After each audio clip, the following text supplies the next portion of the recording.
बोली वृंदावन बिहारी लाल की, श्री राधा रानी सरकार की, श्यावर रामचंद्र भगवान की, वीर बजरंग बली की, श्री अयोध्या धाम की, वृंदावन धाम की। जय जय श्री सीताराम, जय जय श्री राधे श्याम। नमः पार्वती पते हर हर महादेव।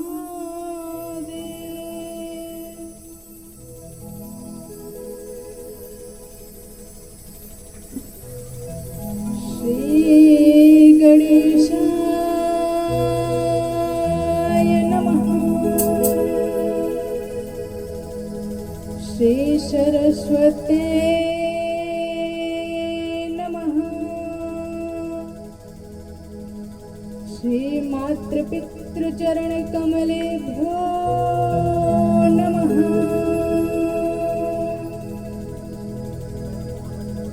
ध्येयं सदा भवगुणं भीष्टदोहम्, तीर्थास्पदं शिव विरञ्चिनुतं शरण्यम्। भृत्यार्थिहं प्रणतपाल भवाभिभूतम्,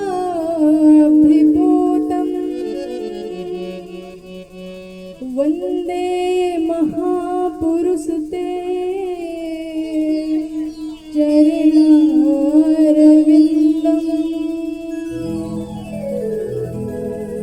जय जय श्री राधारमण, जय जय नवल किशोर,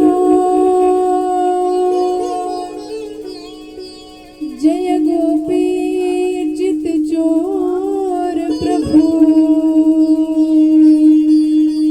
जय जय माखन चोर। श्री राधे मेरी स्वामिनी, मैं राधे हूँ जन्म जन्म मोहे दीजियो, श्री चरणों में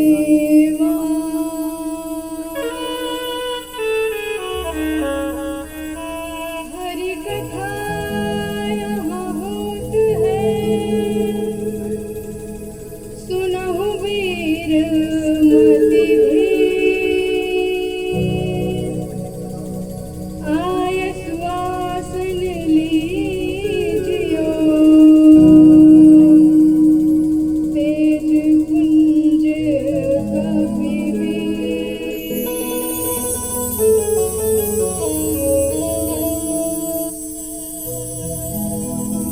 बोली श्री राधा माधव सरकार की।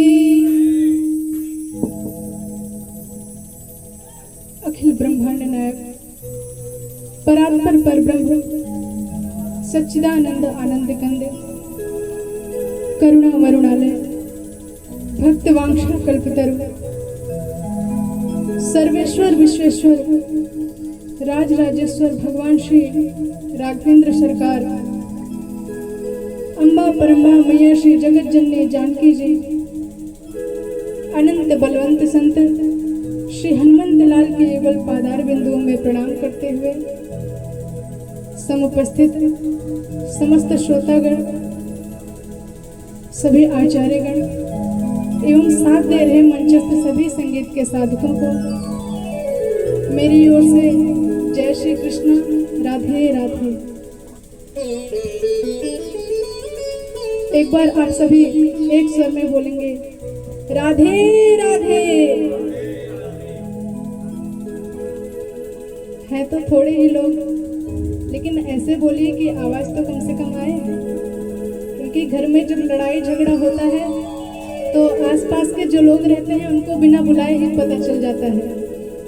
तो यहाँ पर तो हमारे ठाकुर जी की कथा हो रही है, तो कम से कम पूरा बल लगा करके एक बार बोलिए राधे राधे। आइए इस दिव्य सत्संग में प्रवेश करने से पहले 2 बार हम सभी ठाकुर जी के मंगलमय नाम का उच्चारण कर लेते हैं। तत्पश्चात जैसे ठाकुर जी की इच्छा होगी हम सब इस दिव्य सत्संग में प्रवेश करेंगे। बोलिए श्री वृंदावन बिहारी लाल की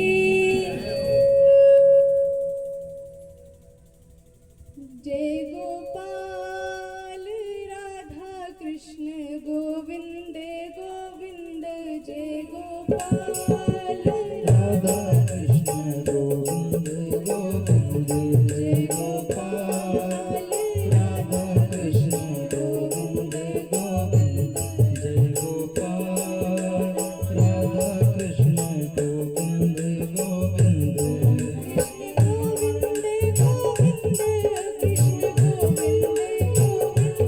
कृष्ण गोविंद गोविंद कृष्ण गोविंद गोविंद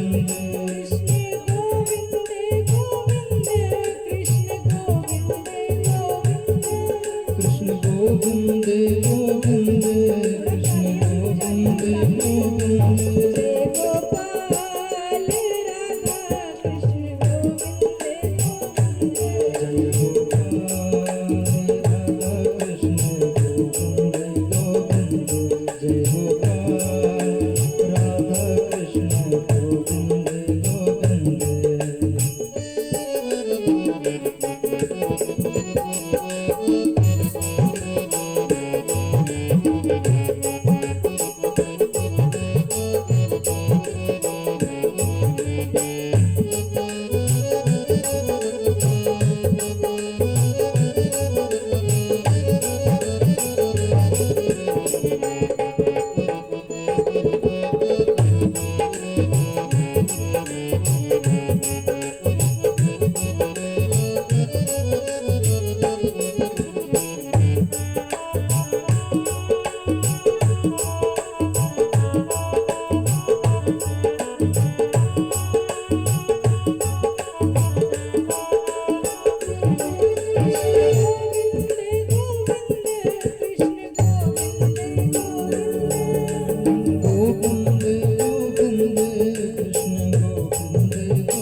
श्री राधे।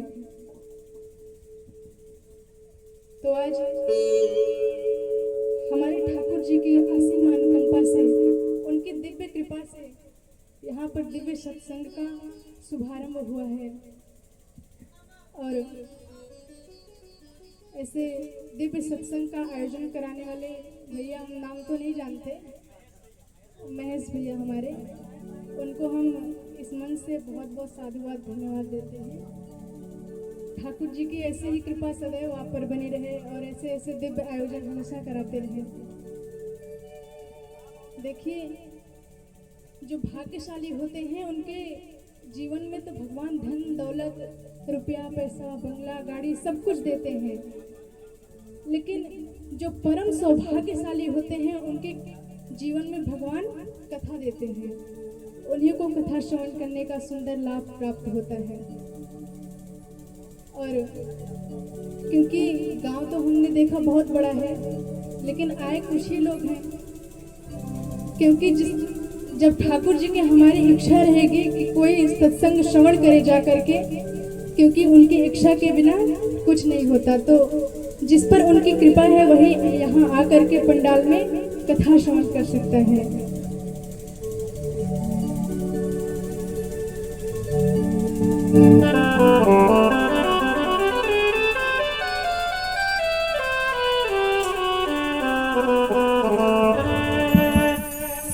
श्री राधे, श्री राधे।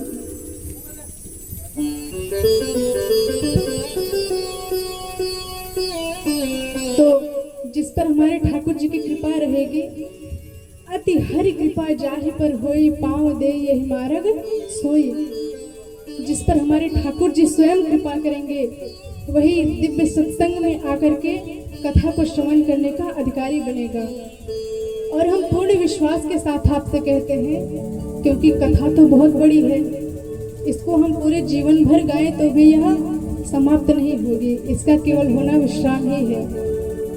तो हम पूर्ण विश्वास के साथ आपसे ये बात कहेंगे कि आप कथा में आए हैं तो सारी बातें तो आप जीवन में अपने उतार नहीं सकते, लेकिन इस प्रसंग में जो भी आपको अच्छा लगे, जो आपको लगे कि हम जीवन भर इस बात का निर्वाह कर सकते हैं, पालन कर सकते हैं, एक उस बात को आत्मसात करिए। और यदि इस सत्संग की एक भी बात आपने अपने जीवन में उतार ली तो आपका पूर्ण कल्याण हो जाएगा और आप इस भवसागर से तर जाएंगे।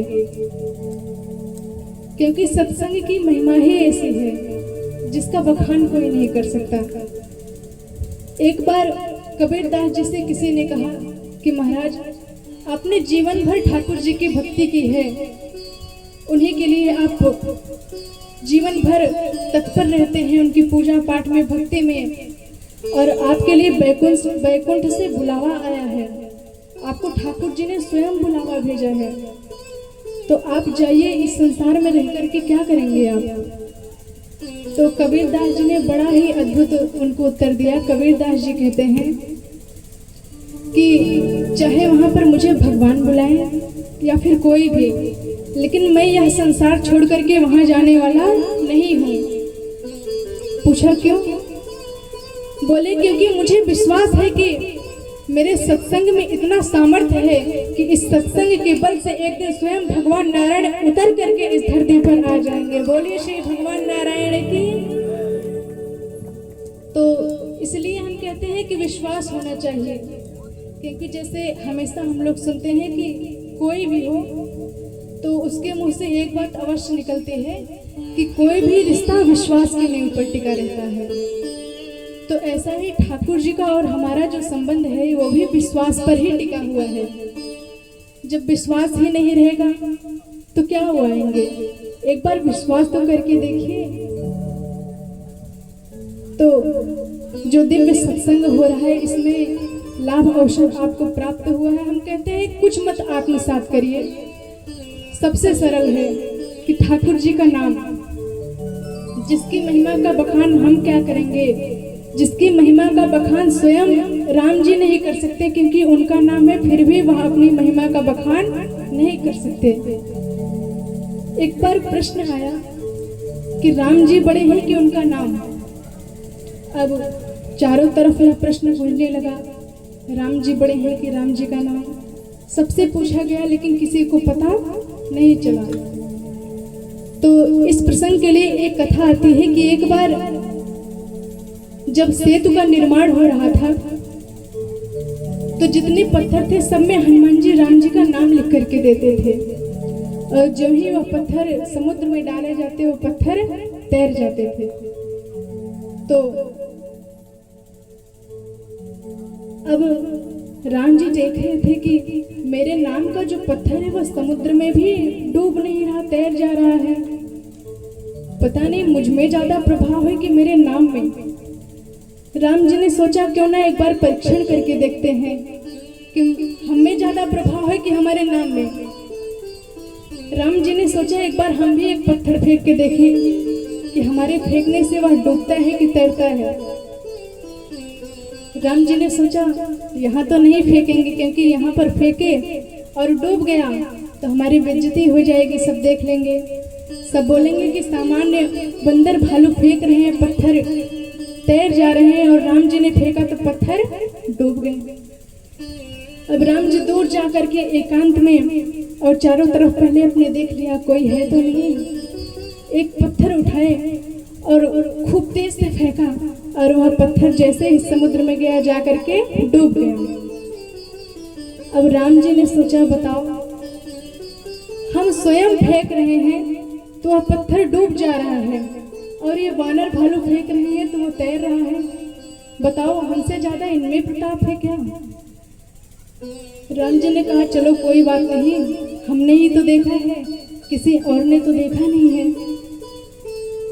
और महाराज चारों तरफ देख ही रहे थे, जैसे ही पीछे मुखिए पीछे देखा कि हमारे हनुमान जी महाराज खड़े थे। हनुमान जी ने सब देख लिया। राम जी ने पूछा जाकर के, हनुमान तुमने कुछ देखा तो नहीं? हनुमान जी महाराज ने कहा प्रभु हमने तो सब देख लिया। बोले चलो देख लिया कोई बात नहीं, लेकिन मुझे लगता है कि संसार में सबसे बड़े मेरे अनन्य भक्त तुम ही हो। राम जी खूब प्रशंसा कर रहे हैं कि कैसे भी हो जाए हनुमान किसी को बात ना बताए। हनुमान जी ने कहा प्रभु इतनी प्रशंसा कर रहे हैं, कोई ना कोई तो कारण है, पहले बात बताइए कि इतनी प्रशंसा क्यों हो रही है हमारी। राम जी ने कहा देखो हनुमान, नहीं प्रशंसा तो ठीक है, लेकिन वही बात तुम किसी को मत बताना। अब हनुमान जी महाराज ने बोला प्रभु देखिए हम आपकी ये बात तो नहीं मान सकते, बाकी सारी बातें तो हम मानते हैं, लेकिन यह बात नहीं मानेंगे कि हम किसी को बताएं नहीं। राम जी ने कहा ये कैसी बात हुई, तुम मेरे भक्त हो कि बाकी सबके? हनुमान जी ने कहा प्रभु आप ही के भक्त हैं, लेकिन हम यह बात बताएंगे अवश्य सबको। तो राम जी ने कहा क्यों? और इसके बाद हनुमान जी महाराज ने जो उत्तर दिया है, महाराज हमारी भी भक्ति ऐसे ही होनी चाहिए, हमारी भी श्रद्धा ऐसे ही होनी चाहिए अपने इष्ट के प्रति, अपने आराध्य के प्रति, अपने गुरु के प्रति। हनुमान जी महाराज ने कहा प्रभु हम ये बात सबको ढोल नगाड़ा पीट पीट कर बताएंगे कि जो पत्थर आपने फेंका वो डूब गया। बोले क्यों? बोले इसलिए बताऊंगा कि जिसको भला मेरे राम जी ही उठा करके फेंक दे वो भला कैसे तैर सकता है, उसका तो डूबना निश्चित ही है। तो इतना सुनते ही राम जी ने तुरंत हनुमान जी महाराज को हृदय से लगा लिया। बोले हनुमान देखो हम तुम्हारी झूठी प्रशंसा नहीं कर रहे थे, यह बात तो सत्य है कि तुमने मेरी महिमा का खूब बखान किया चारों तरफ, और तुमसे हमारा यश भी खूब फैला संसार में। और ऐसा कह करके हनुमान जी महाराज को राम जी ने हृदय से लगा लिया। तो इससे हमको यह प्रमाण मिलता है कि राम जी से बड़ा भी उनका नाम है, और नाम ऐसा है महाराज कि इसको जपने के लिए आपको बिल्कुल समय निकालने की आवश्यकता नहीं है कि चले हम आधा घंटा बैठ करके 1 घंटा बैठ करके माला करें, बिल्कुल नहीं। 2-4 माला करने का भी समय नहीं है आपके पास, क्योंकि आज लोग व्यस्तता ऐसी हो गई है। तो आप मत बैठिए, मत करिए, क्योंकि लोग इतने स्वार्थी हैं कि जिसने उनको संसार में भेजा उसके लिए ही उनके पास 5 मिनट का समय नहीं है। तो हमारे ठाकुर जी आपसे 5 मिनट भी नहीं मांगते। ठाकुर जी हमारे कहते हैं कि जिस देश में जिस वेश में परिवेश में रहो, राधा रमण राधा रमण राधा रमण कहो। आप सिर्फ जपते रहो, क्योंकि यदि आप नाम लोगे ना तो उसका फल आपको अवश्य मिलेगा। उसमें ये नहीं देखा जाएगा कि आपने आसन पर बैठ करके नाम लिया या कार्य करते वक्त या फिर भोजन बनाते वक्त। देखिए, माताओं के लिए भी एक बहुत अच्छी सुविधा है कि आप भोजन बनाते रहो ना तो ठाकुर जी का नाम गाते रहो। और यदि नाम का गायन करते करते करते करते आप भोजन बनाओगे तो वह भोजन भी प्रसाद के रूप में हो जाएगा, और वह प्रसाद जो भी ग्रहण करेगा उसकी भी बुद्धि सुधर जाएगी। तो इसलिए आप समय मत निकालिए, जैसे भी परिस्थिति में है बस ठाकुर जी के नाम का उच्चारण करते रहिए। क्योंकि गोस्वामी तुलसीदास जी कहते हैं, भाये कुभाय अनख आलस हो, भाये कुभाय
जोर से जयकारा लगा लीजिए ताकि आवाज तो आए चारों तरफ। क्योंकि कुछ लोग अभी होंगे कार्य में व्यस्त होंगे तो आवाज तो जा ही रही होगी। एक बार आप लोग जयकारा लगाएंगे, उनको ये तो पता चले कि आप लोग आ गए हैं उनसे पहले, तो हो सकता है लोग आएंगे ही। तो जोर से जयकारा लगाइए, बोलिए सियावर रामचंद्र भगवान की।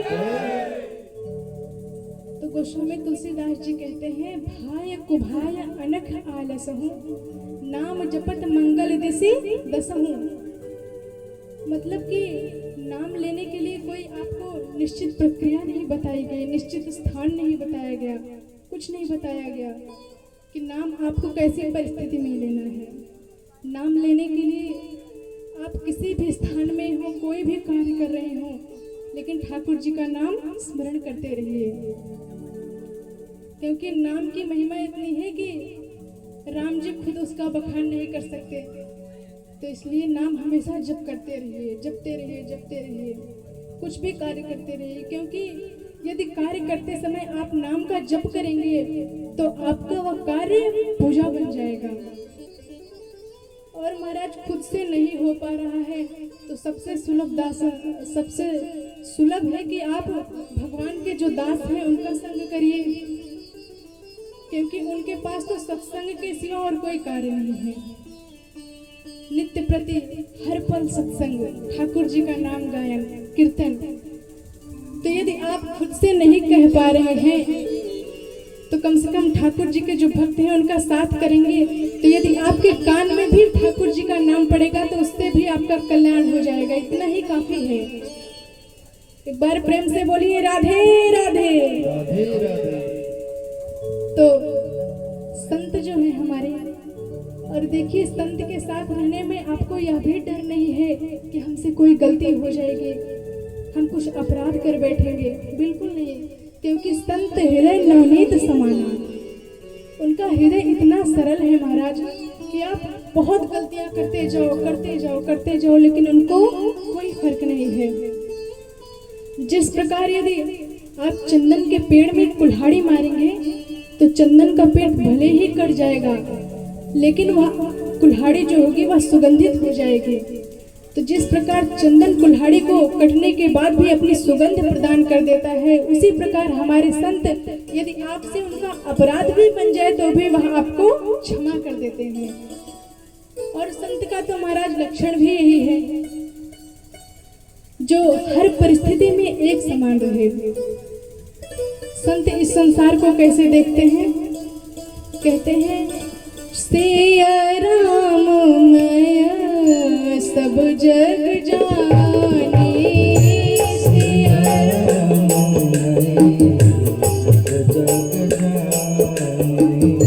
सिया राम मैं सब जग जानी,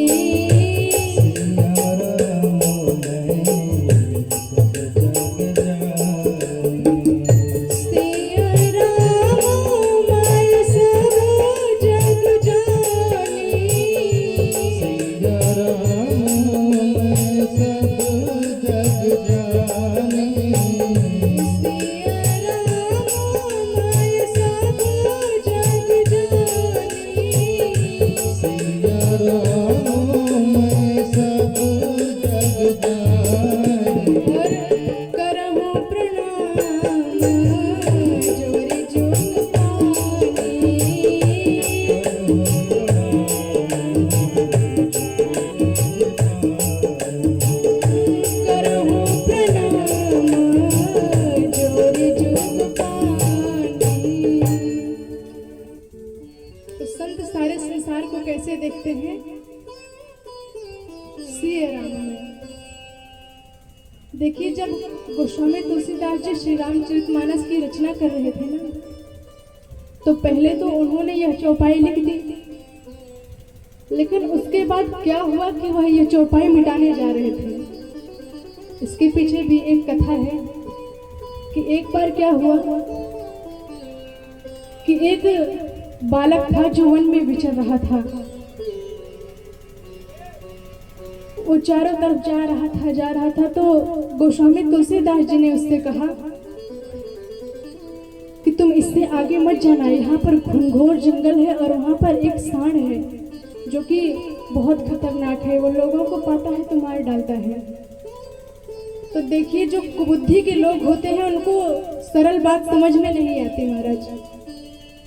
अगर कोई काम रोक दो कि वर्जित है तो उसको अवश्य करेंगे, कैसे भी करके कि देखिए एक बार होता क्या है, परीक्षण की ही दृष्टि से कर लेंगे।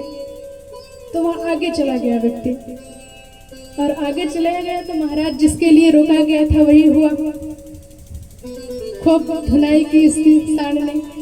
तो अब उसने कहा, अब उसकी ये घटना देख करके गोस्वामी तुलसीदास जी ने कहा कि बताओ, मैंने तो कहा था कि सिए राम मैं सब जग जाने, करहु प्रणाम जोर जुग पानी, लेकिन सिए राम मैं सब जग, इस जग में ये सांड भी तो है, ये जीव है, ये भी ठाकुर जी का ही बनाया हुआ है।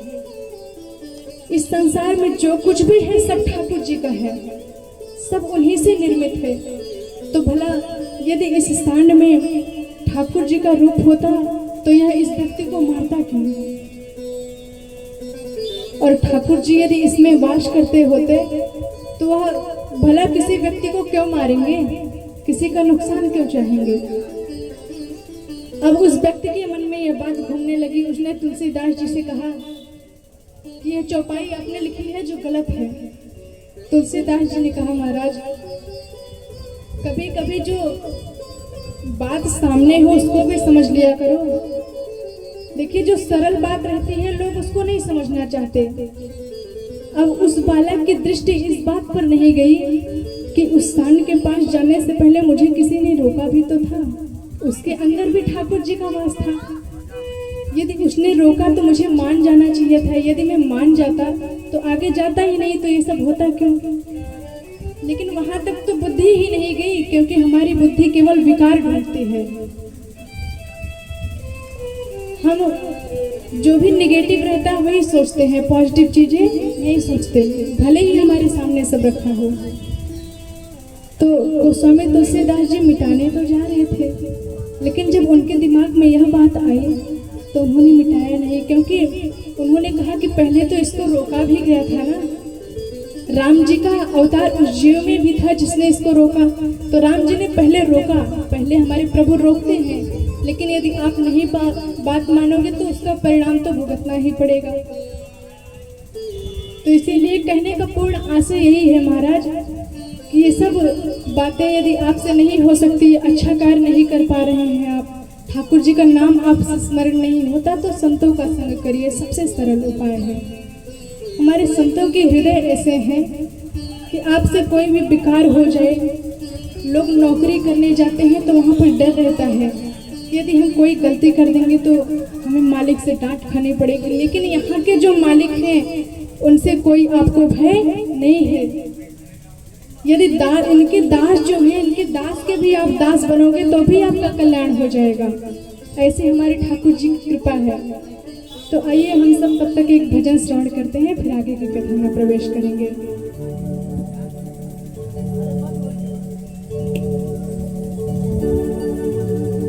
श्री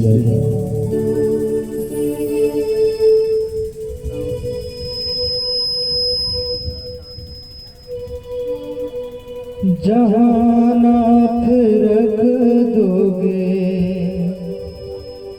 जहाँ नाथ रख दोगे, वहीं मैं रहूँगा। जहाँ ले चलोगे वहीं मैं चलूँगा। जहाँ ले चलोगे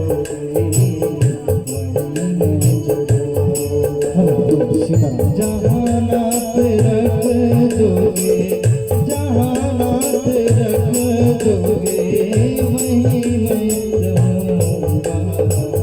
जहाँ ले चलोगे वहीं मैं चलूँगा।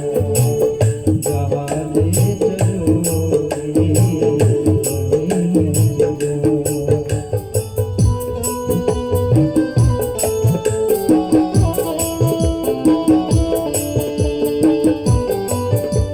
चलूँगा।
जहाँ ले चलो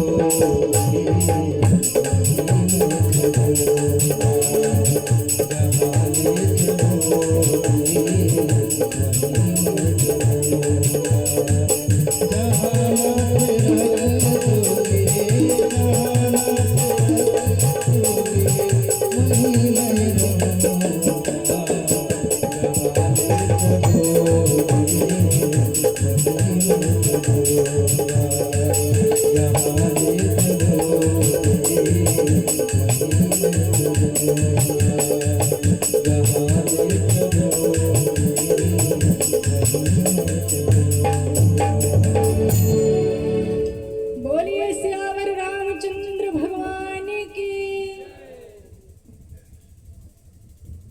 तो कथा का सार यही है कि संतों का संग करिए,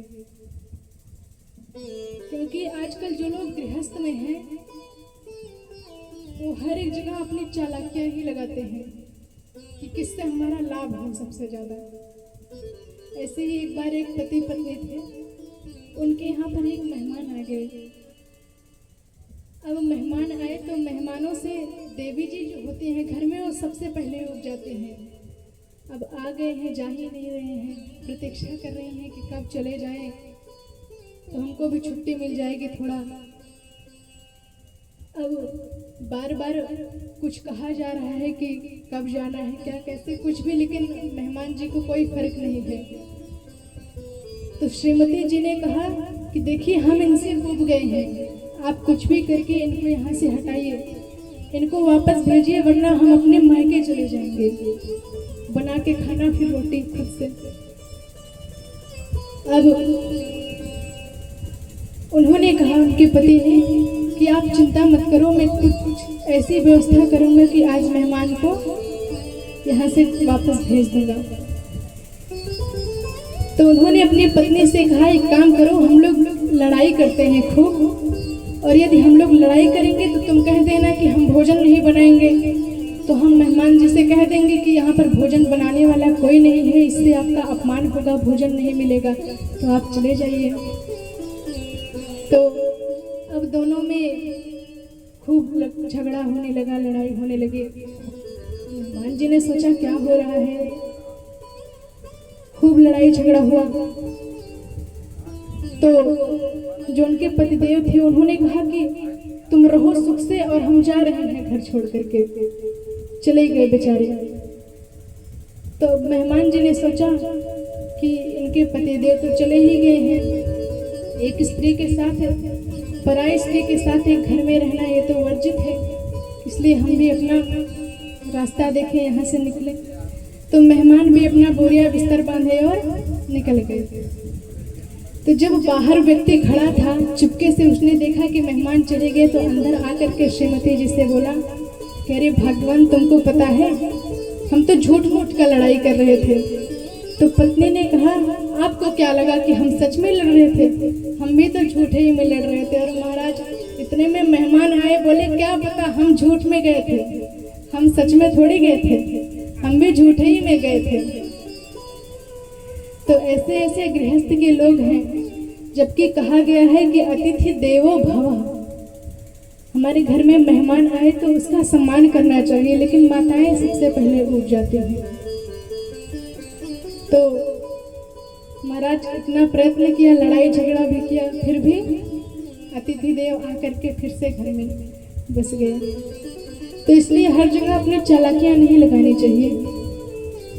माताएं आराम ढूंढती हैं सबसे ज्यादा।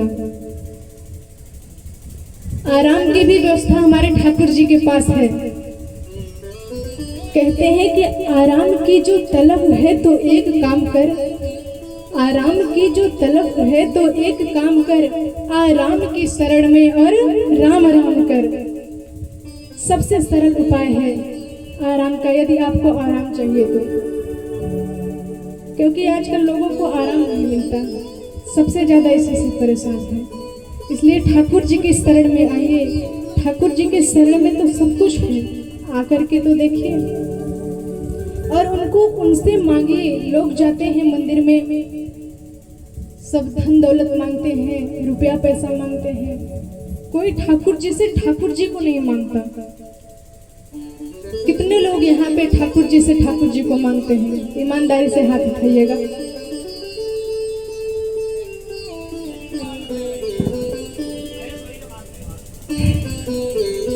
कुछ ही लोग हैं, बाकी सब जाते हैं तो हमको धन चाहिए, दौलत चाहिए, रुपया पैसा चाहिए।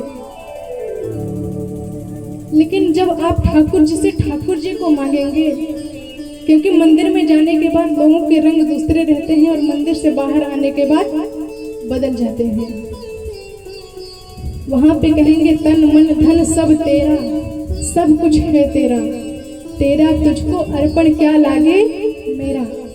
और जैसे मंदिर से बाहर आए तुरंत लड़ाई झगड़ा हुआ, ये मेरा वो मेरा। अरे जब सब ठाकुर जी का ही है तो तुम क्यों लड़ रहे हो? लेकिन ठाकुर जी से ठाकुर जी को ना मांग करके यही सांसारिक प्रपंच और सांसारिक सामग्रियां ही मांगते हैं लोग। तो ठाकुर जी से मांगिए और प्रार्थना करिए ठाकुर जी से। क्या बोलिए राधा रमण लाल की। और देखिए हम देख रहे हैं लोग यहाँ पर ताली बजाने में बड़ी कंजूसी करते हैं। भजन में ताली बजाएंगे, संकीर्तन में ताली बजाएंगे तो इससे हमारा तो कोई लाभ होगा नहीं, लाभ तो आपका ही है। क्यों? क्योंकि गोस्वामी जी कहते हैं राम कथा सुंदर करतारी, संशय विहग उड़ावन हारी।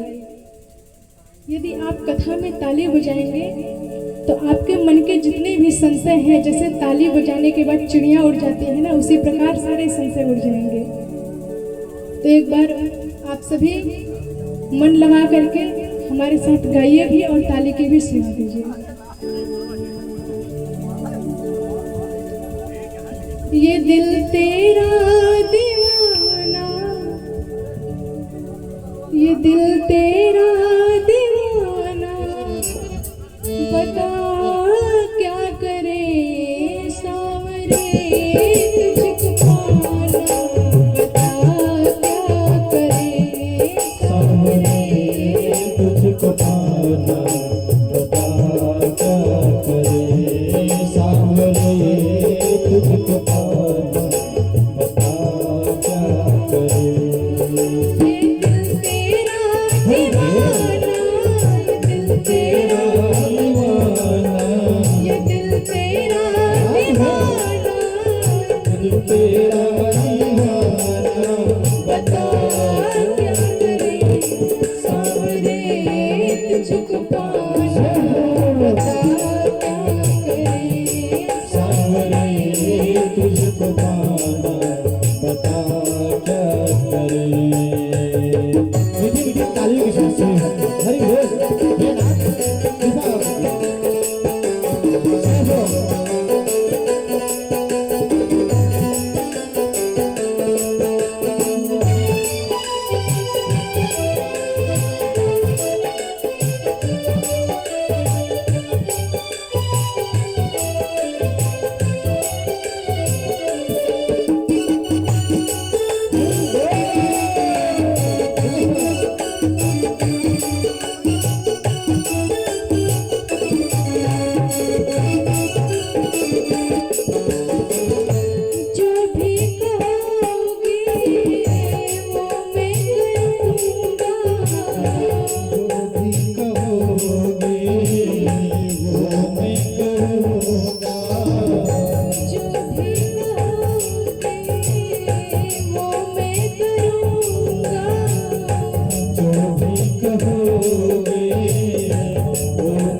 तुम कन्हैया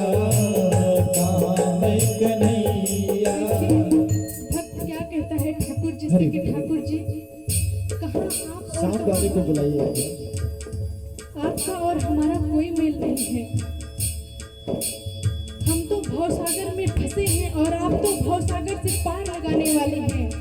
इसलिए भक्त कहता है, कहाँ तुम कन्हैया, कहाँ मैं कन्हैया, कहाँ तुम कन्हैया, कहाँ मैं कन्हैया, कोई मेल नहीं है, कोई मेल नहीं है, फिर भी दिल न माने, फिर भी दिल ना माने, बता क्या करूं सांवरे तुझको पाना, बता क्या करें सांवरे तुझको पाना, बता क्या करूं दिल तेरा दीवाना, दिल तेरा दीवाना, दिल तेरा दीवाना, तेरा दीवाना बता क्या करें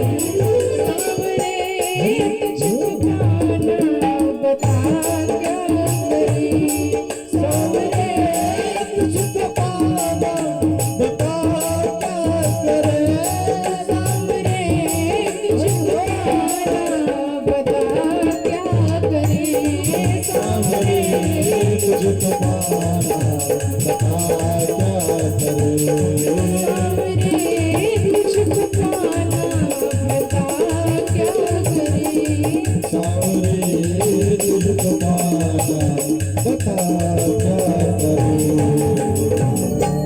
बोलिए सांवरे सरकार की। एक बार प्रेम से सभी लोग बोलिए हमारे साथ, राधे राधे।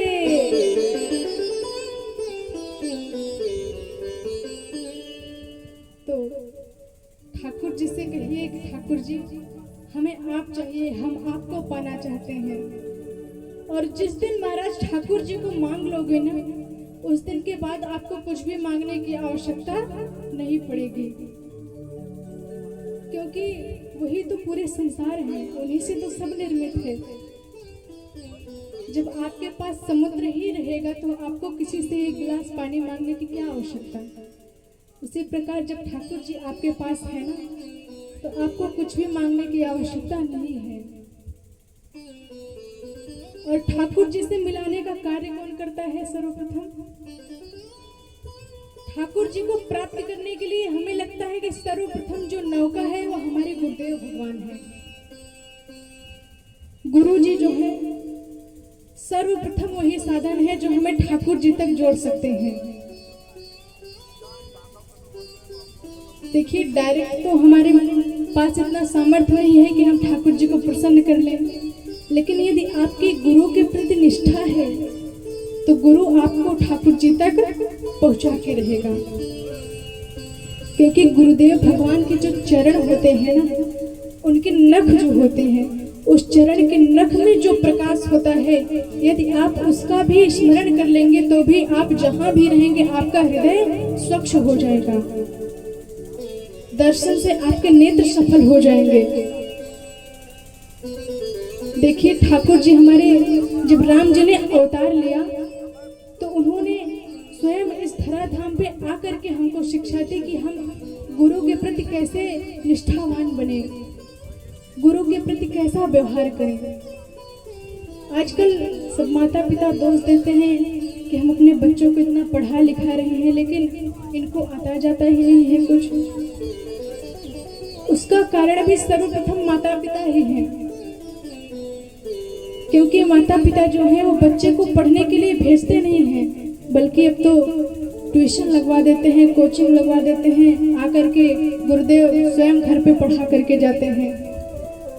देखिए, जब हमें कुछ चाहिए होता है, जैसे कहावत है कि प्यासा जो है वह जल के पास जाता है, उसी प्रकार जब आपको कुछ प्राप्त करना है तो आपको स्वयं चल करके जाना पड़ेगा। यदि आप सोचें कि हम बैठे हैं और हमें प्यास लगी है, जल हमारे पास स्वयं आ जाए, तो ऐसा नहीं होगा। इसी प्रकार गुरु से यदि शिक्षा लेनी है, देखिए हमारे राम जी हमको उपदेश देते हैं क्या महाराज दशरथ जो है वो कोई छोटे मोटे सम्राट थे? तो कितने बड़े चक्रवर्ती सम्राट थे। यदि दशरथ जी चाहते तो वह गुरु वशिष्ठ जी से कह देते कि आप आइए और हमारे राजमहल में यही एक स्थान हम आपके लिए बनवा देते हैं और यहीं पर रह करके आप हमारे बालकों को शिक्षा दीजिए।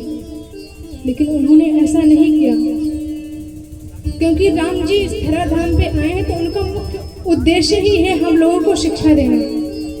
इसलिए गोस्वामी तुलसीदास जी क्या लिखते हैं रामचरितमानस में, गुरु गृह गए पढ़न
तो हमारे राम जी शिक्षा लेने के लिए स्वयं गुरुदेव के पास गए थे।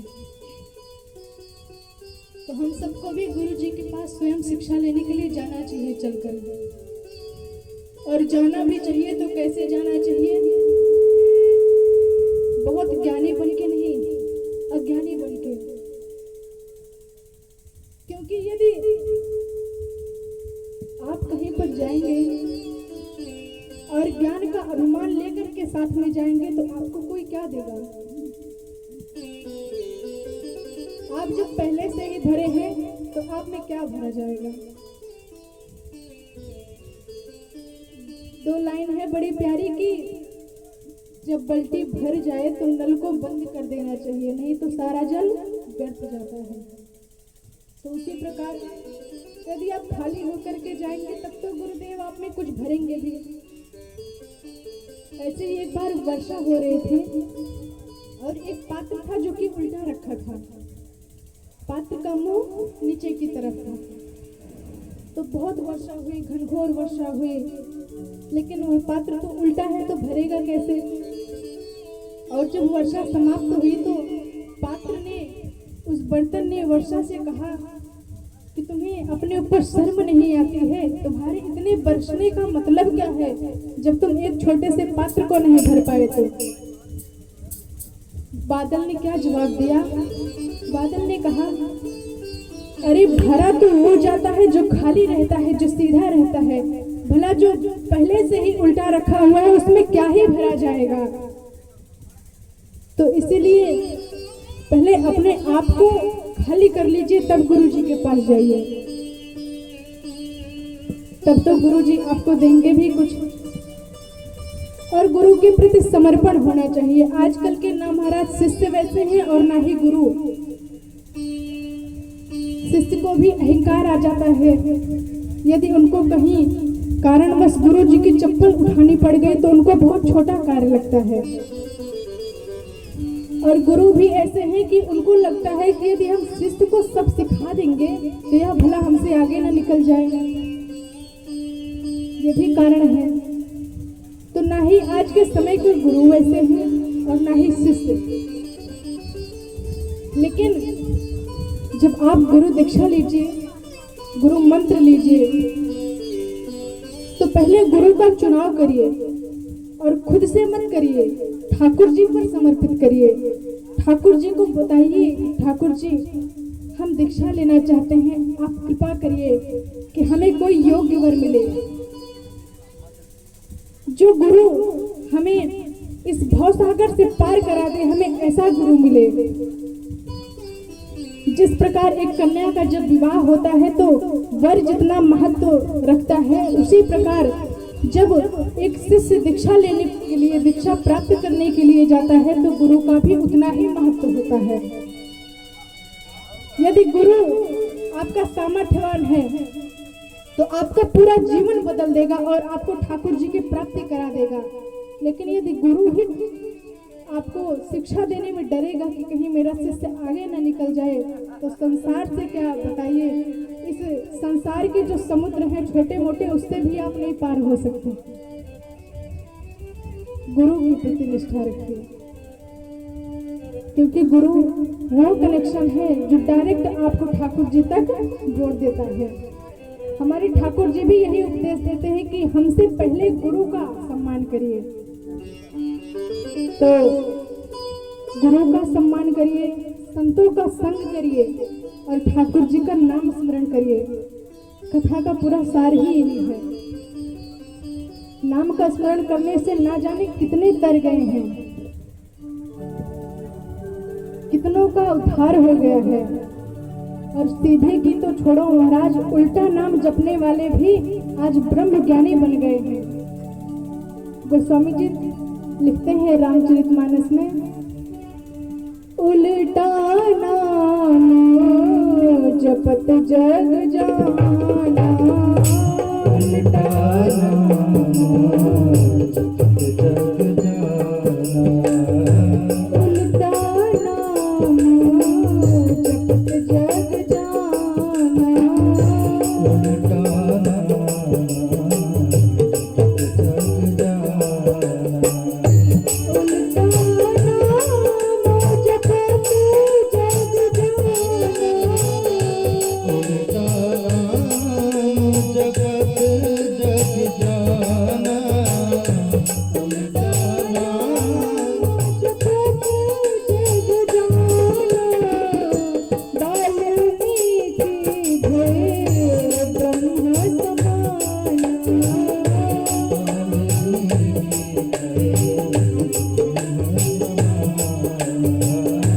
वाल्मीकि भेद ब्रह्म समाना। तो सीधे की क्या महिमा गाए महाराज। उल्टा नाम जपने वाला जब ब्रह्म तक पहुंच सकता है तो हम लोग तो साधारण हैं। हम लोगों के पास कम से कम इतना तो ज्ञान है कि ठाकुर जी का नाम कैसे लिया जाता है। यही ठाकुर जी की बहुत बड़ी कृपा है, क्योंकि बहुत से लोग हैं कि गूंगे हैं, वो बेचारे ठाकुर जी का नाम कैसे ले। तो हम लोगों के पास दो दो हाथ हैं जिनसे हम ठाकुर जी की सेवा करें, दो दो पांव हैं जिनसे हम चल करके ठाकुर जी के मंदिर तक जाएं, जिनसे नृत्य करके हम उनको रिझाएं। हमारे दो दो नेत्र हैं जिनसे हम उनका दर्शन करें, कान हैं जिनसे हम भजन सत्संग सुने। तो हमारे जो अंग हैं वो किसी न किसी कारण से ठाकुर जी ने दिए हैं।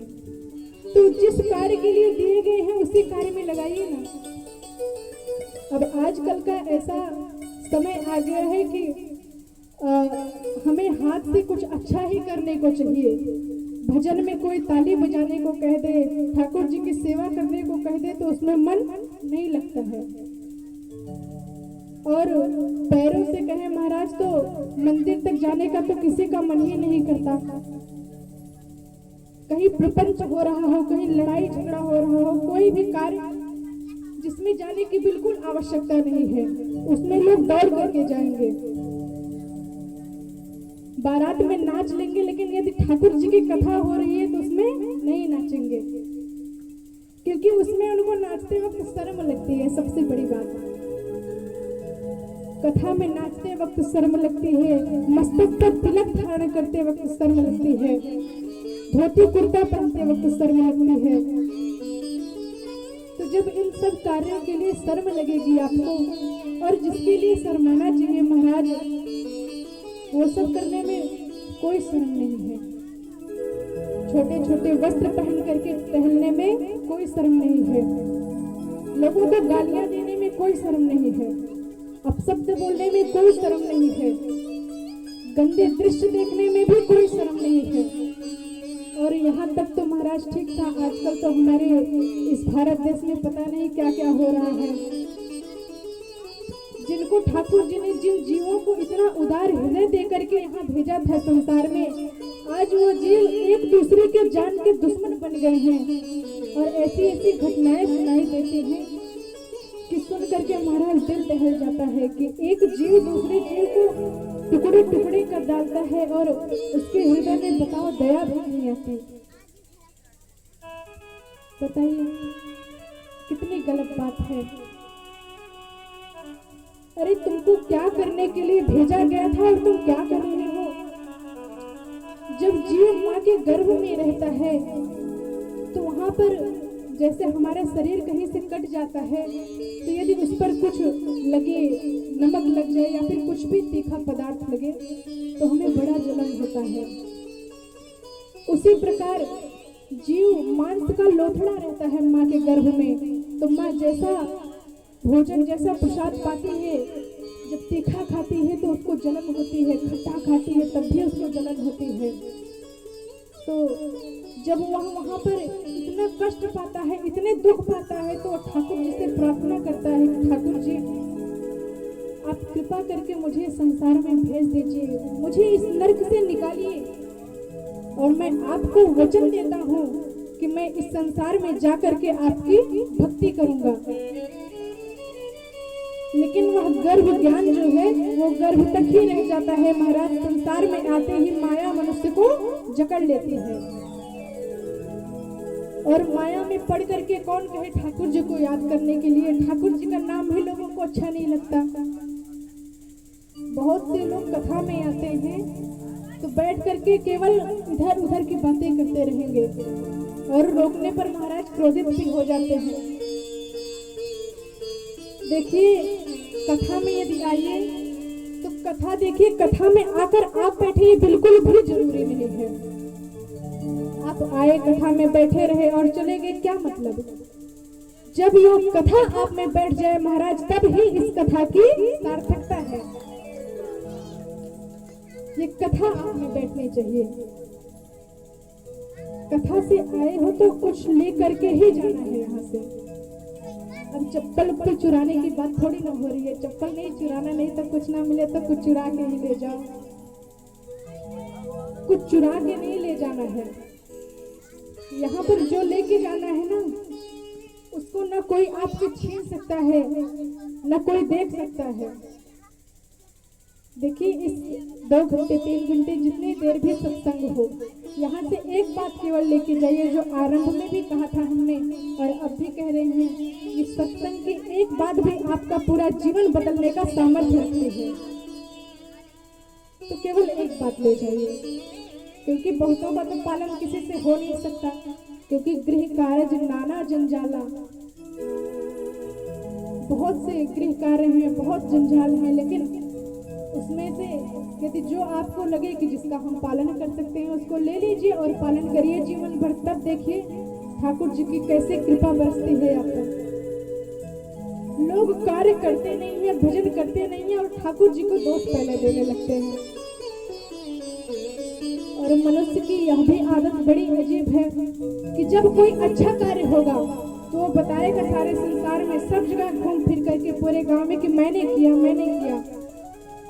और कुछ जब गलत हो जाएगा तो लोग कहेंगे कि बताओ भगवान ने हमारा बिगाड़ दिया, बस हमें मिली थी इनको संसार में, तब भगवान को कोसेंगे सब। लेकिन जो भी हो रहा है, अच्छा बुरा जो भी हो रहा है, वो ठाकुर जी ही कर रहे हैं। और क्यों कर रहे हैं? क्योंकि आपके कर्म ही उनसे करवा रहे हैं। हमारे कर्म ही प्रारब्ध बन करके हमको भुगतने पड़ते हैं, वही प्रारब्ध के रूप में हमको मिलते हैं।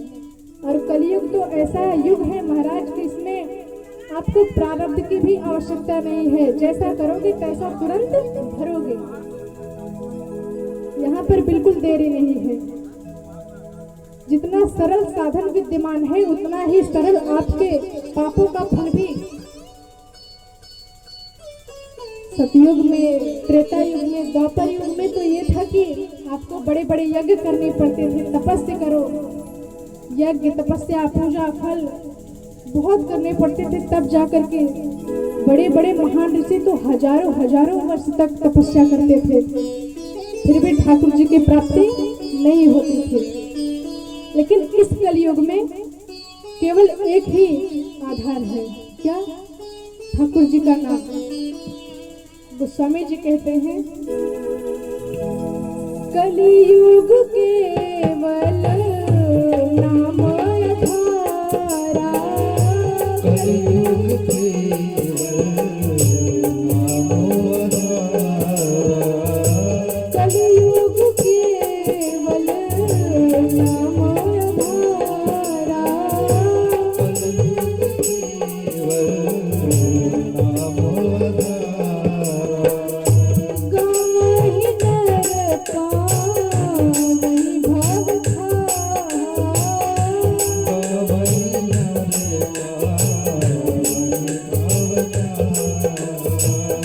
गावहि नर पावहि भव धारा। कलयुग में कुछ भी कठिन साधन करने की आवश्यकता नहीं है, केवल ठाकुर जी का नाम जपते रहो, उसी से आपका कल्याण हो जाएगा। तो ठाकुर जी का नाम ही आपका कल्याण करेगा, सबसे सरल साधन है ये। क्योंकि भगवान को पता था कि जो कलयुग के लोग होंगे वो इतने आलसी होंगे कि उनको केवल बिस्तर पे लेटकर भी ठाकुर जी का नाम लेने में आलस आएगा। तो उसके लिए इतना सरल साधन है, केवल नाम जपते रहो, काम करते रहो, आपका उद्धार हो जाएगा। आइए तब तक हम सभी एक भजन श्रवण करते हैं, फिर आगे के सत्संग में प्रवेश करेंगे। बोलिए राधा रमण लाल की। हो जाके रटने से, हो जाके जपने से, हो जाके जपने से मिल जाए नंद लाला, जाके जपने से मिल जाए नंद लाला। मुझे ला दो, ला दो, ला दो, मुझे ला दो भजने वाली वही माँ, मुझे ला दो भजने वाली वही माँ। जाके रखने से मिल जाए नंद लाला, जाके जपने से मिल जाए नंद लाला। मुझे ला दो, ला दो, मुझे ला दो भजने वाली वही माँ, मुझे ला दो भजने वाली वही माँ।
देखो चीर बढ़ा गए गोपाला, देखो चीर बढ़ा गए गोपाला। मुझे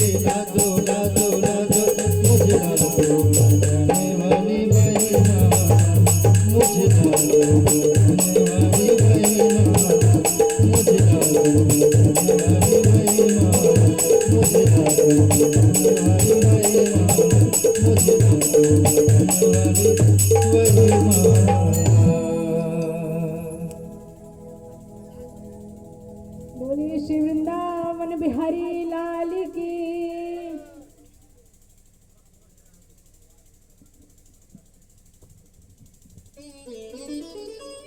तो अपनी चालाकियां छोड़ करके ठाकुर जी का मानिए। अपनी चालाकियां हरदम इंसान को डुबोती ही है। ऐसे एक बार एक व्यक्ति छाता लेने के लिए जा रहे थे बाजार, तो उनको उनकी पत्नी ने कहा कि तुम जा तो रहे हो बाजार, लेकिन तुम्हें कुछ खरीदना आता नहीं है। जितने का दुकानदार बोलता है उतने का लेके चले जाते हो। तुम्हें पता भी है कितना नुकसान हो जाता है। तो पतिदेव ने कहा तुम ही बता दो कैसे लाना है। तो देवी जी ने कहा एक काम करना, जाना और जितने का बताए दुकानदार बोल देना कि आधे में दोगे, उसका आधा दाम लगाना। अब गया व्यक्ति बाजार में, बोला भाई छाता कितने का है? दुकानदार ने बोला भाई 20 रुपए का है। बोला 10 रुपए में दोगे? बोला 10 में तो नहीं देंगे, चलो 18 में ले लो। तो बोला अच्छा 9 में दोगे? बोला अजीब इंसान है। बोला चलो तुम्हारे लिए हम 14 कर देते हैं, 14 में ले जाओ। बोला 7 में दोगे? अब बेचारा दुकानदार पगला गया, क्या करें। बोला अच्छा लास्ट 10 ले जाओ। बोला 5 में दोगे? अब क्या करे बेचारा, और क्रोध है तो बोला चलो 8 में ले जाओ, भले ही मेरा नुकसान हो ले जाओ। फिर भी इतना हठी व्यक्ति की मूर्ख बोल रहा है 4 में दोगे? अब दुकानदार ने कहा एक काम करो भैया तुम फ्री में ले जाओ। तो इसके बाद क्या बोल रहा है इतना अजीब, बोला 2 दे दो 2। तो मतलब फ्री में ले रहा है, इसमें भी लाभ देखता है कि श्रीमती जी ने बोला है कि दुगना फायदा लेकर के आना। तो बोला फ्री में ले जाओ, तो बोला 2 दे दो, मार कर भगा दिया। तो मतलब हर जगह अपनी चालाकी नहीं लगानी चाहिए।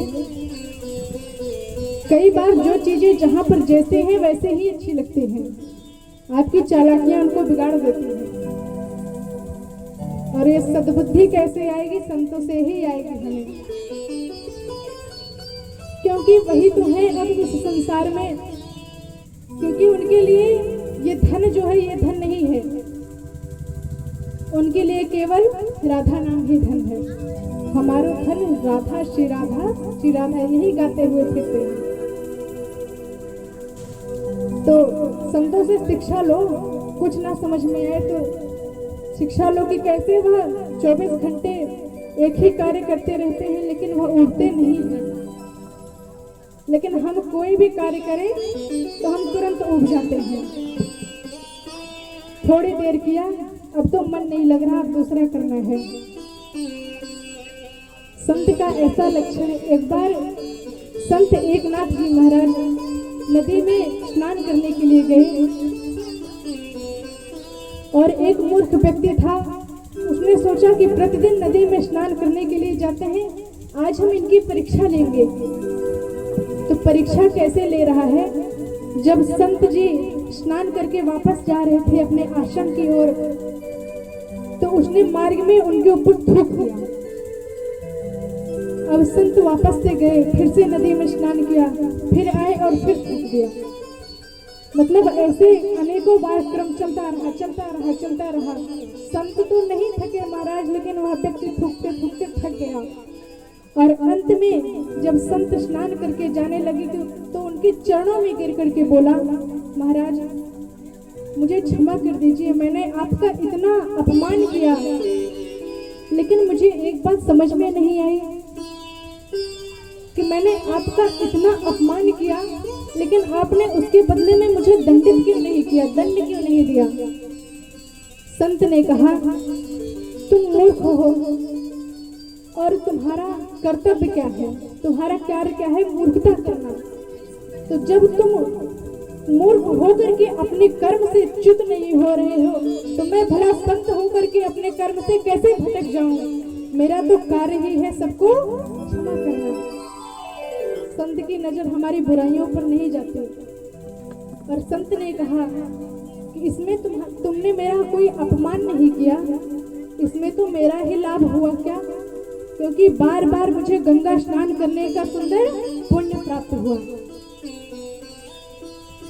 तो संत जो होते हैं उनका हृदय कैसा, जैसे सुई में छेद किया जाता है पीछे, उसमें हम धागा डालते हैं कुछ सिलने के लिए।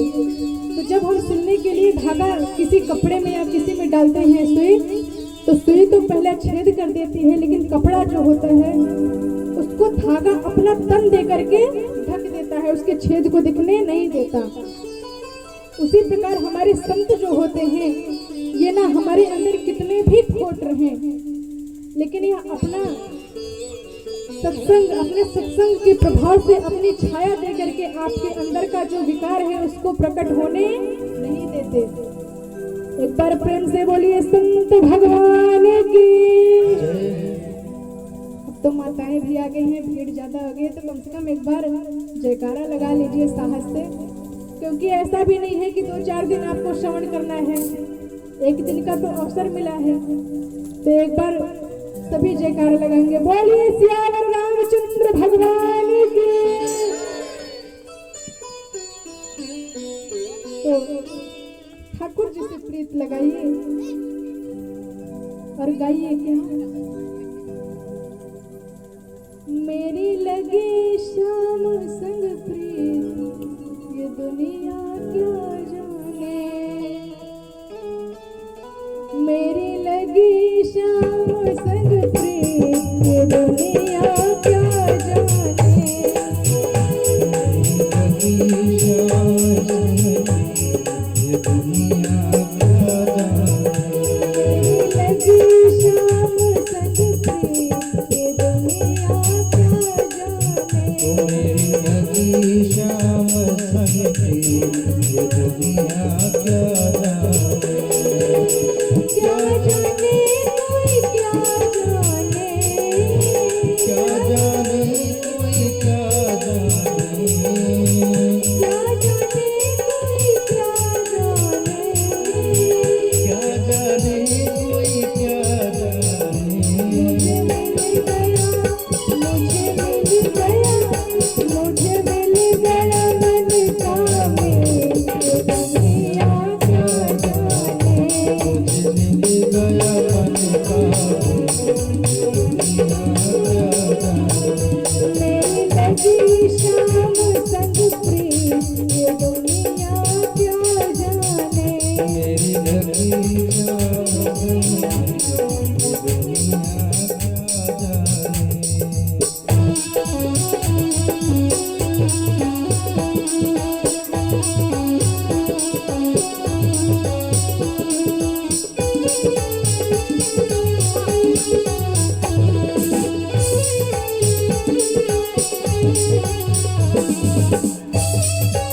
गा नहीं रही, कम से कम तालियां तो बजा लीजिए, बैठने से क्या लाभ है।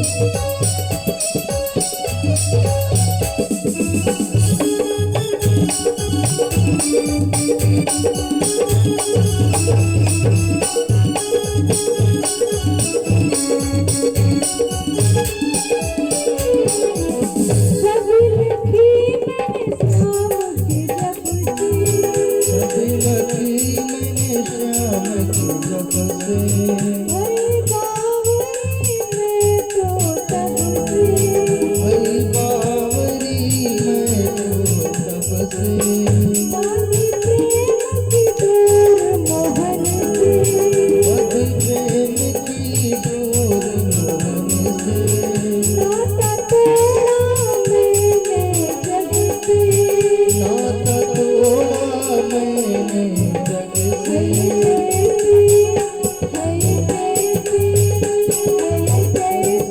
पागल प्रेम दुनिया क्या जाने, लगी श्याम संग प्रीत, ये दुनिया क्या जाने।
जाने। मीठी मीठी तालियों के साथ से है। अरे भैया भैया जो पीछे हमारे नवयुवक भैया लोग बैठे हैं महाराज जी, ये लोग तालियां नहीं बजाते हैं। जब पंडित जी लोग, आचार्य जी लोग, व्यास जी लोग जिसे कहते हैं ताली बजाओ, इनका रिएक्शन होता है अरे हो ही नहीं अपने घरे के।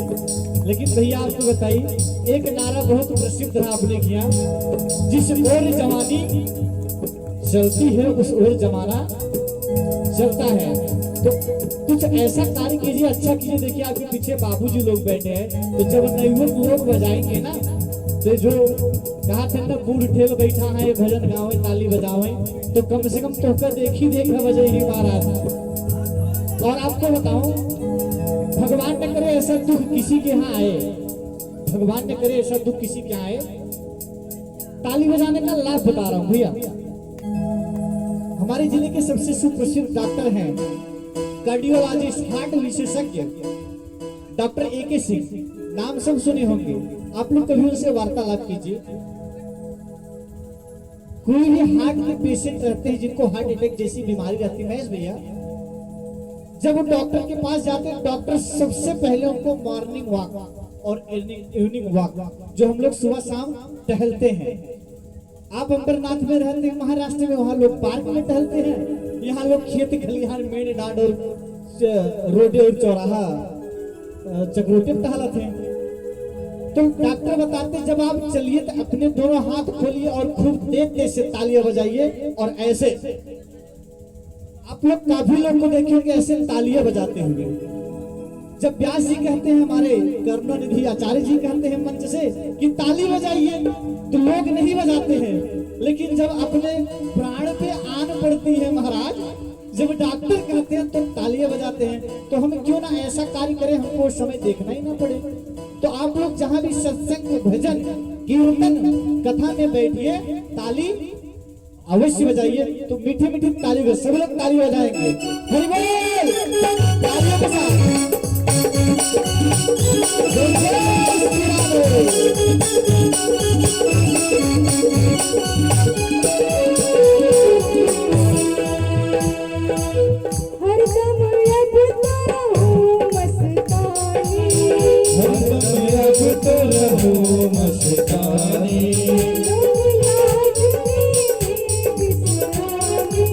राम सिया सिया राम जय जय राम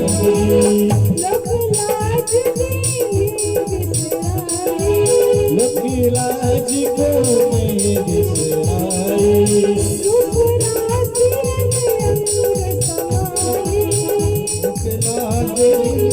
अंग समाए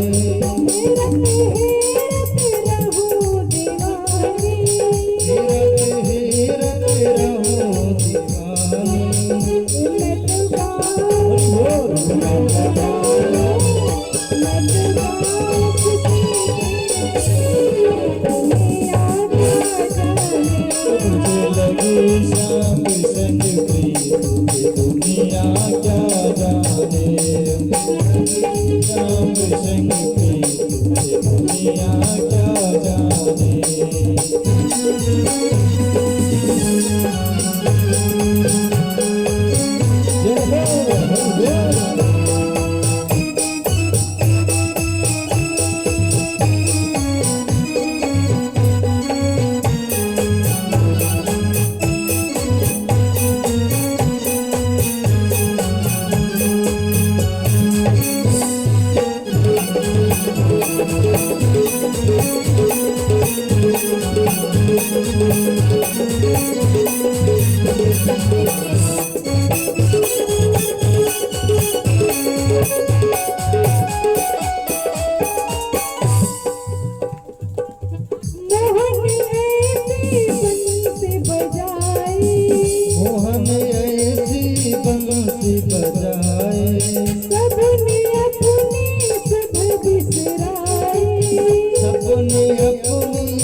श्याम संग ये दुनिया का जाने।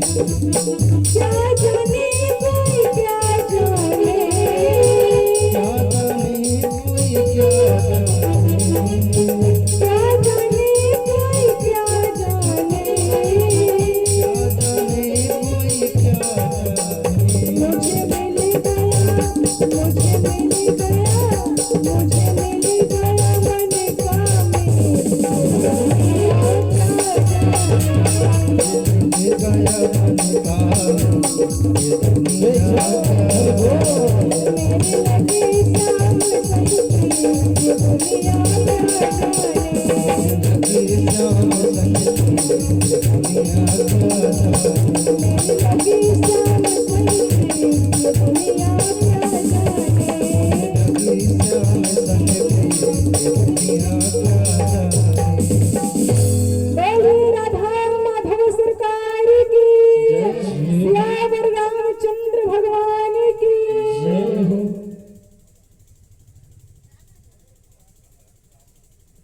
तो ऐसे ठाकुर जी से प्रीत लगाइए। एक बार लगाने की देर है, लग गई तो महाराज भोसागर से पार ही होना है। बस पहले लगाइए, तो लगाना ही मुश्किल है सबसे ज्यादा। देखिए अभी भैया बता रहे थे हमारे अनिश मिश्रा जी की, आप डॉक्टर की कही बात तो मान लेते हैं, लेकिन कथा में जो बताया जाता है उसको नहीं मानते, क्योंकि उसको आपको लगता है कि हमारा कोई लाभ तो है नहीं, क्या बजाए। लेकिन महाराज जो डॉक्टर ने बताया है वह यहाँ काम आएगा, और जो कथा में बताया जा रहा है वो आपको वहाँ काम आएगा। क्योंकि मनुष्य अपना भाग्य लेकर के आता है और अपने किए गए कर्म को लेकर के जाता है, ना ही वह खाली हाथ आता है, ना ही खाली हाथ जाता है। तो इसलिए कर्म करिए, कर्म ही आपके साथ जाएंगे। जो हमें ले जाना है सच में उसकी तो हम बिल्कुल तैयारी नहीं करते, लेकिन पूरे जीवन भर ये पैक करते हैं, वो पैक करते हैं, ये बचा ले, वो बचा ले, कहाँ से क्या ले लें, सब कुछ लेते रहते हैं, संग्रह करते रहते हैं, लेकिन जो लेकर के जाना है उसको हम भूल जाते हैं। तो अब जो वहां पर लेकर के जाना है, क्योंकि यहाँ के जो जज है ना, इस संसारिक जो जज हैं, ये केवल कागज देख करके बात मानते हैं,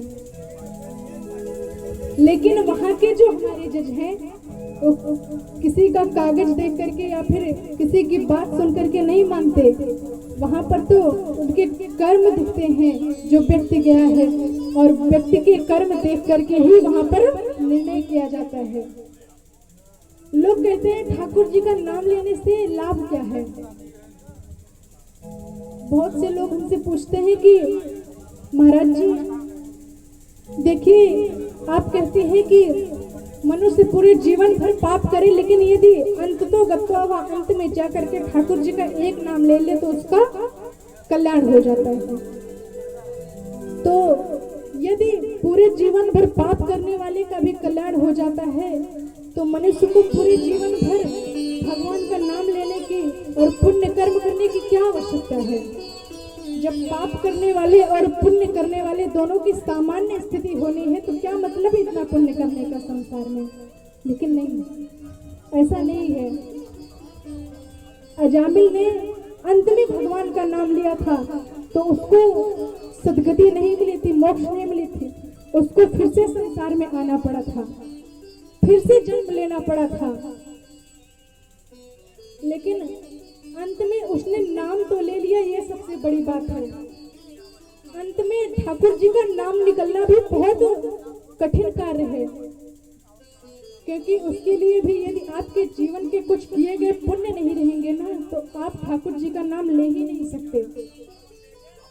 आप इधर उधर की बातों का चिंतन करते रहेंगे, और मरते वक्त, प्राण को त्यागते वक्त जिस बात का चिंतन करेंगे, अंततोगत्वा परिणाम में आप उसी बात के पल्ले पड़ जाएंगे कि जैसे जड़ भरत जी महाराज मृग का चिंतन करते हुए उन्होंने अपने प्राणों को त्याग दिया और अगले जन्म में वह मृग ही बन करके संसार में आए। लेकिन जो मरते वक्त ठाकुर जी का नाम ले लेगा महाराज, उसको तो दोबारा संसार में आने की आवश्यकता नहीं है, लेकिन कब, जब उसने जीवन में पुण्य किए हो। अब अजामिल ने नाम कैसे लिया?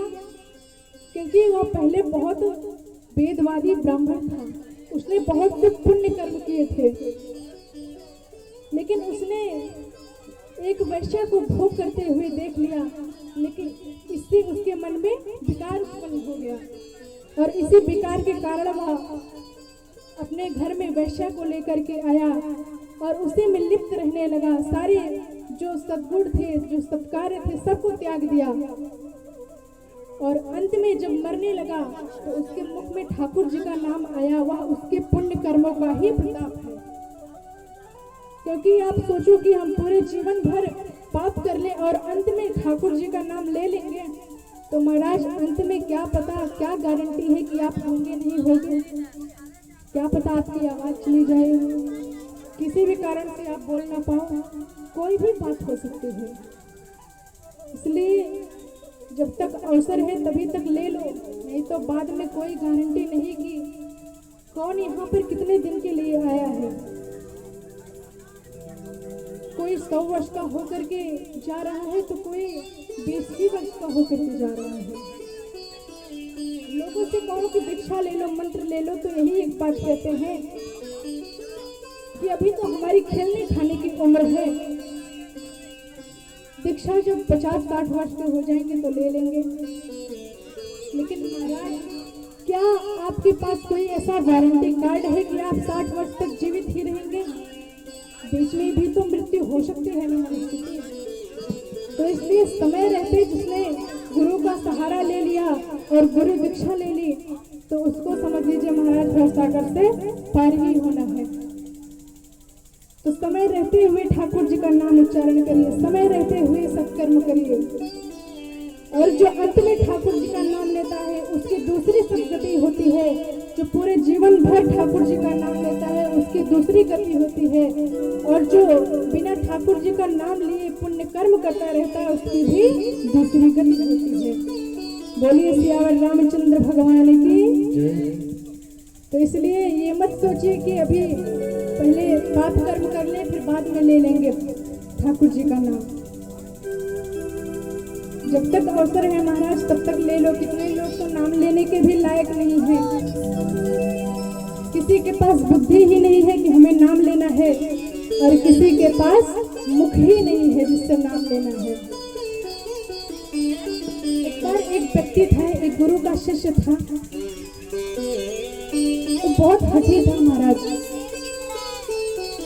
गुरु जी उसको अपने शरण में तो ले आए, लेकिन गुरुजी बार बार कहते कि एक बार केवल राम नाम ले ले, तो वह राम नाम नहीं लेता, मना कर देता, बोलता कुछ भी हो जाए लेकिन राम का नाम नहीं लूंगा।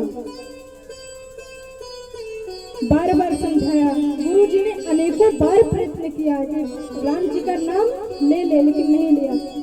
एक दिन गुरुजी जिद पर अड़ गए कि आज तो तेरे मुख से मैं ठाकुर जी का नाम निकलवा कर रहूंगा। और गुरुजी ने क्या किया? गुरुजी ने कहा राम बोल, बोला नहीं बोलूंगा। बोले राम बोल, नहीं बोलूंगा। राम बोल, नहीं बोलूंगा। राम बोल, बोला राम नहीं बोलूंगा। तो महाराज बोल ही दिया राम। तो सुधारने वाला केवल गुरु ही है, आपको जो सुधार सकता है। इसलिए समय रहते गुरु से दीक्षा ग्रहण करिए, क्योंकि दीक्षा लेने के बाद अलग खिताब आ जाता है। रावण ने भी पूरे जीवन भर राम जी का नाम ले लिया था, और एक नारद जी ने हमारे, जो जहां भी रहते हैं, जिस भी कार्य में रहते हैं, हरदम नारायण नारायण नारायण ही करते रहते हैं। तो इसलिए रावण जैसा ना बन करके नारद जी जैसा बनिए। बहुत से लोग कहते हैं कि नारद जी को तो बहुत अपमानित किया जाता है। बहुत से लोग कहते हैं कि जो घी में आग लगाए ठीक है, लेकिन जो पानी में आग लगा दे उसको नारद कहते हैं। लेकिन ये बिल्कुल गलत बात है, बिल्कुल गलत है। इससे हमारे यहाँ के संत का अपमान होता है, गलत है ये। नारद, नारद का अर्थ क्या है? नारद, जिसकी कही हुई वाणी कभी रद्द ना हो, वही होते हैं नारद। उनके पास इतना सामर्थ्य है, जिन्होंने श्राप दे करके हमारे भगवान श्री नारायण श्री हरि को इस धरा धाम पर ला दिया, वो है नारद। ऐसा नहीं कि नारद जी आग लगाने का कार्य करते हैं। हाँ, ये है कि नारद जी एक स्थान पर बहुत देर तक ठहर नहीं पाते, क्योंकि उनको श्राप मिला है।